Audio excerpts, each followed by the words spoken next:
Today I'll be looking at how your current age dramatically impacts when Roth conversions become financially beneficial. Over my years helping clients plan for retirement, I've developed an age-specific guideline that helps determine when Roth conversions are worth it based on your personal timeline and other personal considerations. That's exactly why I'm making this video today, to show you how to evaluate if a Roth conversion is truly worth it based on your specific age bracket and based on other considerations. So, let's get right into it. I have conversations with clients and people that I meet all the time about Roth conversions, and it seems like over the last couple of months I've had many conversations about Roth conversions, and a lot of these conversations have kind of followed a similar theme, and that theme is I meet somebody, start working with them. It doesn't matter where they're at in the country. Usually this person, they've heard about Roth conversions, so they're asking about it, like, hey, should I be doing this? How much should I do it? And as we go through creating their retirement income plan, and we get into doing tax planning, and we're looking at finding a Roth conversion strategy that's going to improve the financial strength of their plan, usually it starts with the person being very excited about doing Roth conversion. We do the analysis, and it turns out that it ends up not making as much sense to do Roth conversions as they thought, or we're going to do much less than they initially thought we would, or before we began doing the planning together. This has led me to think, you know what, this is probably a great idea to make a video about this and share some of the considerations that I think are overlooked when Roth conversions are talked about online. When you read stuff online, there's a lot of great stuff about Roth conversions, but I think the decision to do them or not is far more nuanced and complex than fits neatly into a simple blog post. What I want to do this video today is provide some guidelines and a framework based on your age and other personal considerations that are going to help kind of steer you towards understanding whether Roth conversions make sense and how you can apply that in your personal prepping for retirement, or if you're already retired. I had a conversation recently with a client in Pennsylvania, and I want to share a little bit of information, changing some of their name, etc., for their privacy, but looking at their specific retirement and Roth conversion approach that we were discussing, because I think it really highlights some of the issues that we face when we're looking at whether to do Roth conversion. First going to do is we're going to jump in and look at their planning scenario, some of the lessons and I think some things that were interesting from the conversation we had, and then we're going to back out and talk about some general principles that you can apply as you're thinking about how to maximize your retirement income plan, especially if you're an early retiree looking to retire before age 65. So that's the case with these clients. They're from Pennsylvania. They have about $3 million saved for retirement. They're 59 years old, going to retire this year. Now that we have built out their retirement income plan, they know how much they're going to spend and all these sorts of things. We're looking at how we can maximize the plan from a tax perspective. So let's jump over and look at some of the things that we were able to learn from their situation. All right, now for this video, I'm not going to jump into all the details about the retirement income plan. I really just want to focus on this element of Roth conversions. So on the screen in front of us, inside of Income Lab, the software I'm using for this client, we are looking at different ways that we could do Roth conversions for their income plan. And what this tool is doing is it's helping us see at a high level what are the potential tax implications and other benefits of doing one strategy over another. So right now what we're comparing is kind of a baseline assumption of pulling money out of kind of in this order of operations, this order of first pulling money out of after tax, like taxable brokerage accounts, then pulling out of tax deferred accounts like IRA, 401k, and then finally Roth IRA accounts. And comparing that with, well, what if we did that, but we also proactively did some Roth conversions along the way up to certain tax bracket, depending on the strategy we chose, what would the total, financial impact of that decision be? So on the screen here, we're comparing what the software identified as kind of the scenario that would give the client the highest net after-tax income and the highest net legacy to leave at the end of the plan, paired with the baseline plan. You can see, so what it's comparing here is doing Roth conversions, filling up the 35% tax bracket versus just doing a taxable, tax-deferred, and tax-free distribution. And you can see the summary of benefits here is pretty significant. Saving on average about 7% per year, saving a total of $1.5 million in taxes. Now they're 59 years old, so we're talking over 35, maybe 40 years of life to save $1.5 million in taxes. That's quite significant. So with the tax savings, that increases net income by $1.5 million, and finally, about an extra $500,000, in legacy at the end of the plan. Pretty significant, compelling numbers. So looking at this, you might say, well, man, obviously I'm going to do this. I mean, I'd be a fool to pay $1.5 million more than I need to. Of course, I would do this, but the conversation, it turned out to be quite interesting. So talking about age is a consideration for your Roth conversion plan. First, let's talk about a break-even analysis.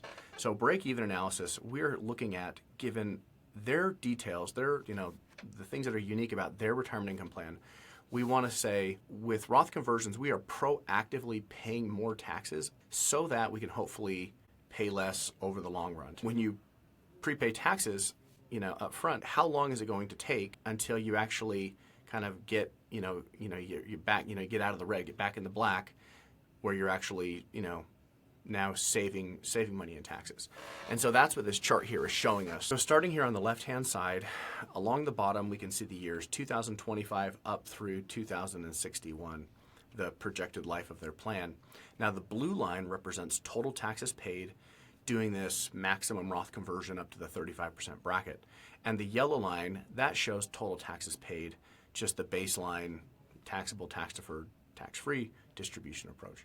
So you can see that, next year with the blue approach, they would have paid a total of $485,000 in taxes versus $100,000. And that keeps going on, where in the blue scenario, they're paying much more. It peaks here in 2029. So within the first 4 years of retirement, what this chart is saying is that this retiree, if they do a bunch of Roth conversions up front, they will have paid almost $1.1 million in taxes, total bill paid. And with the baseline scenario, they would have paid about $280,000 in taxes. Okay, so pretty significant, obviously, about an extra $700,000 in taxes between these two scenarios. Now, as we go along, you can see that with the Roth conversion plan, they've basically, their total taxes paid, they go up a little bit now from year to year, but you can see this blue line is basically flat, which really says that, by the year 2029, this person is basically prepaid taxes for their entire retirement in the first 4 years. And yes, there'll be, a little bit going forward, but very little, very little. Now, with the yellow line, you can see that it's going to take them all the way until about that line's about 2047 before they intersect with the blue line. They're paying, literally 22 years worth of tax. They're paying, it takes you 22 years to get to where you got with the first scenario in 4 years. Now, from that point forward, you can see the difference is quite dramatic here. Really what's happening at this point is you have required minimum distributions that are kicking in with full effect and really forcing this couple to take more money out of their account than they need to or want to, which is causing their taxable income to go up quite dramatically. Now, in the Roth conversion scenario, because they've done all these Roth conversions, when it's time for required minimum distribution, they're not subject to those, and so they don't have to take the money out, and thus their taxes are far, far lower. So you can see that by the end, the difference here is quite significant, about $1.5 million higher in taxes you pay in the yellow scenario. Okay, now, like I said, quite compelling with the client, but it really brought us to some interesting questions. Okay, is it really worth adding an extra $700,000 of expenses to the first 5 years of retirement if you don't have to? Anybody would want to save $1.5 million, but it's going to take at least 20 years to get to where you break even on that strategy. And then, really to maximize and kind of realize the full value of this strategy, the plan has to go, a long, long time. We're talking about in their 2060s, and we live longer now than we have in the past, but that's, certainly not guaranteed. So with this client, interesting conversation. The husband was really saying up front, I don't know how I feel about going out of my way to pay an extra $700,000 in taxes. That seems like a pretty aggressive approach here. I'm all about saving taxes, obviously. I don't want to have to pay more than I need to, but really? How do I really know I'm going to live that long? Or how do I know, how do we know what taxes will be like in the future? Is this really the smartest thing to do? And also some other great questions you brought up. I don't know how much I care about leaving, maximizing my after-tax net legacy for my children. Now, these clients, they did want to leave some money to their children, but that certainly wasn't their priority to, to die with, millions and millions of dollars to pass on to their kids. And then, and the question of income was also relevant as well. With the Roth conversion scenario, what's suggested here is that, I'm going to come back to my full screen. What's modeled in that Roth conversion scenario is that you're going to have about an extra $1.5 million of net income. But when are you going to have access to that extra income, right? Is that like, does that actually line up with how they plan on spending? Most of the folks that I meet with, they are interested in retiring before they're, in their 50s if possible, or early 60s, because they're in better health and they want to be able to do more things. Usually that means spending more money early on in retirement. And so the second scenario with the Roth conversion says you'll have an extra $1.5 million of net income, but are you going to have access to that early in retirement? Or is that like most of that extra net income is going to become available to you far on down the road in retirement, but the software is just kind of displaying it like, hey, you're going to have extra this entire time, and that's not really the case. So all of these were just excellent questions, which led me to ask myself and the client a question, what future would we have to imagine for this aggressive Roth conversion strategy to make sense? And the one thought that we had was, well, what if tax rates are a lot higher in the future, like significantly higher? Well, perhaps that would really justify, what if they were double what they are now? Okay, that might make you say, yeah, let's do a bunch of Roth conversions and prepay taxes so we don't have to pay later on at higher rates. Well, some interesting research that I found that kind of helps. I don't know, maybe put some cold water on that. Even though tax brackets have jumped around a lot, they've been as high as 90% for the top tax bracket and as low as, in the 30s more recently, but the average effective tax rate has actually been fairly constant over time, over the last 100 years. So I'm going to show you a chart real quick and just point you to some of this research that I found. I think you'll find it quite interesting. So what we're looking at is a chart here. This is from Michael Kitces on his website, and we're looking at tax brackets over a 100-year period from 1913 to 2013. The blue line shows the top tax bracket in the United States, income tax bracket. You can see that times has been as low as 10. For quite some time, it was as high as it was up in the 90s. And then coming down, more recent times, kind of down here into the high 30s, low 40s.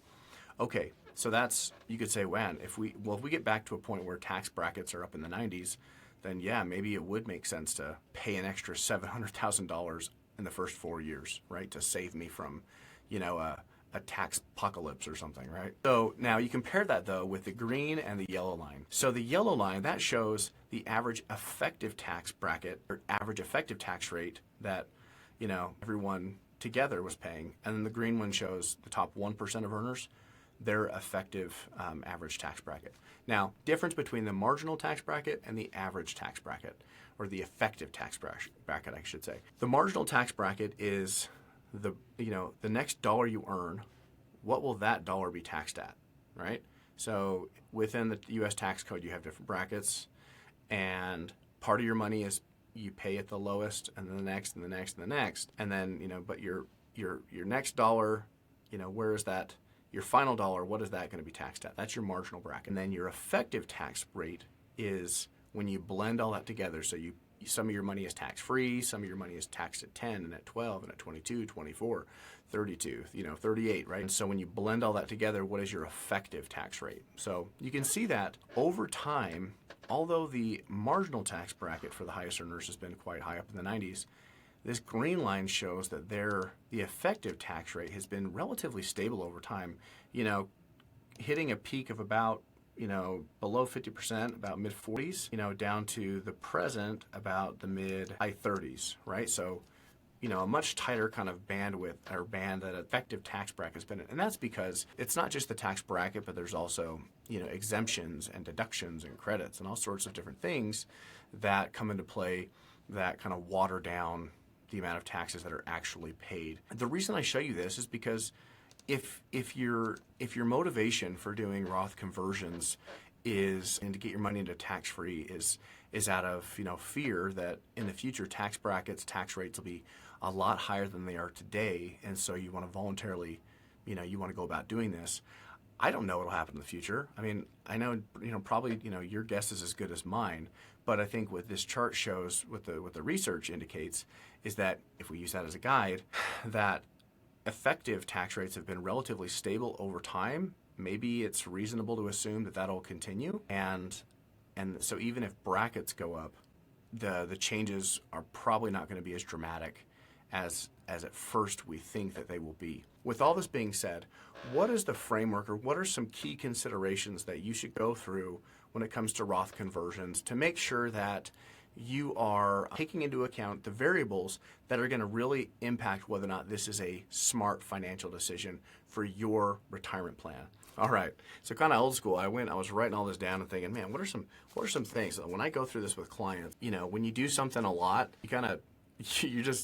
sometimes I need to actually write all this stuff down. I'm just like, man, I go through a lot of stuff. But if I'm going to make a video, I better get this all squared away. Considerations. These are things that I think about with people to help me understand, okay, what kind of planning is going to make sense for them. So I'm going to share that with you. So first of all, what is your age? And if you're married, your spouse, what is the age, and what age are you going to retire at? So I think this is very relevant. So if you're still working, you're younger, it's important to see how many years of kind of tax-free compounding are you going to have, by doing this Roth conversion, right?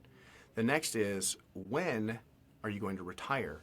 Because one of the considerations for early retirement is having to pay for health care. And so before age 65, I've got a lot of videos on this, but if you don't have health insurance or health care provided by for a retirement benefit, it's not very common. Some people have it, but anyway, one of the major strategies for early retirement is qualifying for Affordable Care Act health insurance subsidies. Now, it's important to note, when you do Roth conversions, that conversion amount adds to your income, make your income higher, and so you'll qualify for less or none at all subsidies for your health insurance. So right off the bat, we have this other consideration, which effectively, you need health insurance when you're retired, right? But it ends up becoming a bit of a tax planning question, because your decision to convert or not convert from a Roth early on in retirement will impact not only your taxes, obviously, but it's going to impact how affordable your health insurance is, which can be to the tune of tens of thousands of dollars a year. So it's important enough, it's a large enough number to not just kind of be flippant about it. The next thing with your ages is, if you and your spouse, if there's a significant difference in age, or looking at your health history, do you expect one of you to live a really long time and the other one to live not as long? The reason I say that is that we've talked about brackets, and one of the major with differences of age is, if you pass away before your spouse lives a lot longer beyond you, they are now taxed as a single filer as opposed to married filing jointly. This means that more of their income is going to be taxed to higher brackets. They're going to have to pay higher taxes for Medicare Part B premiums, and they'll also have more of their Social Security benefits subject to tax.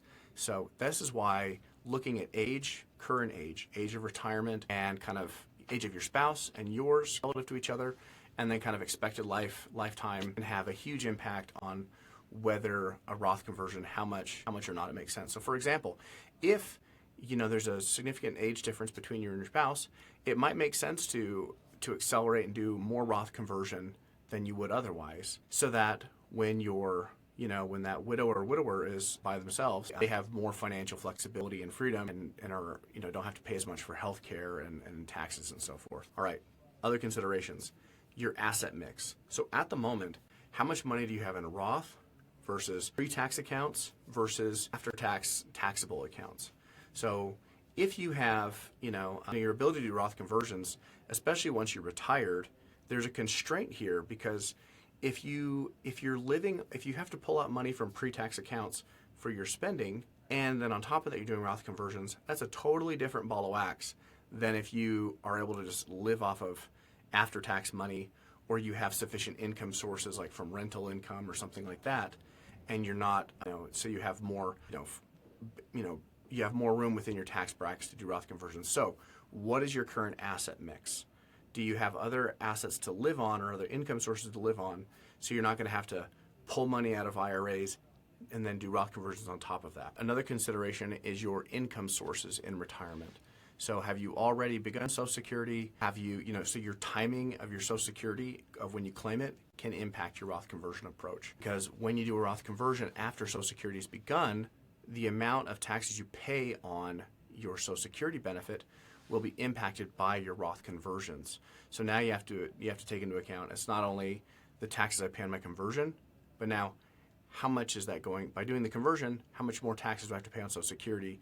And so you have kind of a double tax that you're having to pay for doing that Roth conversion. So you have to take that into consideration. Other income sources. Are you on Social Security already, or are you pre-Social Security at the moment? Another very important consideration for Roth conversions, do you plan to give to charities on a regular basis? This can have a major impact on the decision for Roth conversions. One of the coolest tax provisions in retirement is the qualified charitable distribution. And what that says is it allows you, once you reach 70.5, you can take up to $100,000 a year out of pre-tax accounts, out of your IRA, give it directly to a charity. Those distributions, first of all, it's a way to get money out of your IRAs tax-free. That also goes towards satisfying required minimum distribution. Even though required distributions don't start until later on, you can still start QCDs as early as 70.5.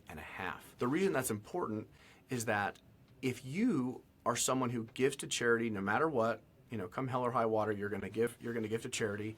It's already part of your expenses that you're doing, I should say part of your planned spending. Then even if you really wanted to do a bunch of Roth conversions, it would actually make sense, believe it or not, to leave money in your IRA to be able to fund these your future planned giving, because it would be better to leave that money in there, pay no taxes on it, and then take it out tax-free, send it to the charity, instead of taking it out with Roth conversion, paying taxes on it, then giving it to a charity. So whether or not, believe it or not, whether or not you give to charity on a regular basis or you plan to do so in the future has an impact on how much it makes sense or not to do in Roth conversions today. So these are just several considerations that someone would need to take into account to really appreciate whether or not Roth conversions are going to make sense for your situation. There's so many variables, and I know going through all of this can be difficult to really understand how all these different variables interplay with each other. Because with a Roth conversion, you're not just looking at Roth conversions. You're looking at current and future tax rates. You're looking at rules for Medicare and for Social Security taxes. You're looking at pre-Medicare health insurance considerations. Charitable giving needs to come into account with this. So with all these variables, understandably, this can be very complex and difficult to do. This is one of the reasons, I think one of the best reasons it makes sense to meet with a qualified professional who has the tools, the experience, the knowledge of how all these rules interplay to help you make the best decisions here, because making a good decision versus a poor decision in this area is can be the difference of hundreds of thousands of dollars, to the positive or the negative in your situation. So hopefully this has been very helpful, and this has given you a good framework and an understanding of the different variables and considerations that you need to be thinking about when it comes to Roth conversion. So now that you understand some of the important factors that go towards making a Roth conversion, you can use this to put together a Roth conversion strategy that'll help you maximize your retirement income. But if you'd like me to analyze your personal situation and determine what would make the most sense for you to do, please click the link in the description to book a complimentary call with me, and I'll see you in the next one.